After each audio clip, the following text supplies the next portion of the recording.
कहवा में तुलसी कन्हैया रे, कहवा में ससुर हो। कहवा में तुलसी कन्हैया रे, कहवा में ससुर हो। रामा कवन वृक्ष उपजेली तुलसी तो पूजेले नारायण हो। रामा कवन वृक्ष उपजेली तुलसी तो पूजेले नारायण हो। गोकुला में तुलसी कन्हैया रे, मथुरा में ससुर हो। गोकुला में तुलसी कन्हैया रे, मथुरा में ससुर हो। रामा चंदन वृक्ष तुलसी जे उपजै तो पूजैले नारायण हो। रामा चंदन वृक्ष तुलसी जे उपजै तो पूजैले नारायण हो। जवा हम जनती की तुलसी सावत हमारी बनबू, सावत हमारी बनबू हो। तुलसी तोहरा के जड़ से उखड़ती की यमुना बीचे फेंकती हो।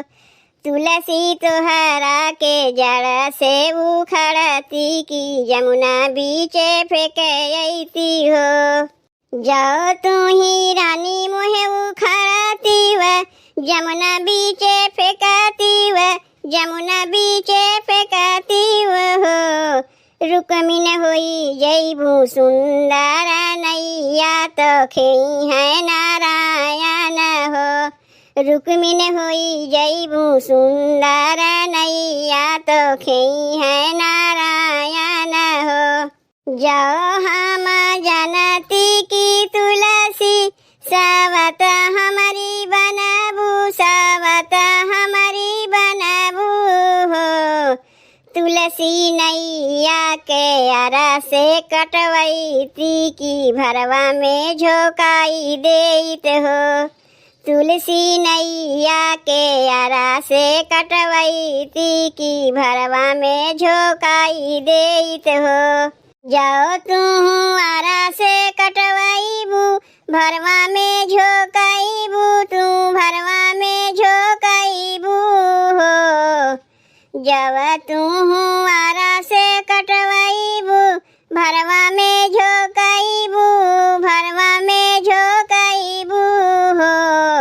रुक्मिन अगिया से होई जैती पनिया पियई तीन नारायण हो। रुक्मिन अगिया से होई जैती पनिया पियई तीन नारायण हो। जाओ हम जनती की रुक्मिन भरवा में झोंकाईबू, तू भरवा में झोंकाईबू हो। जाओ हम जनती की रुक्मिन भरवा में झोंकाईबू, तू भरवा में झोंकाईबू हो। रानी अगिया से होई जैती रखिया तो घुरावा के कहती हो।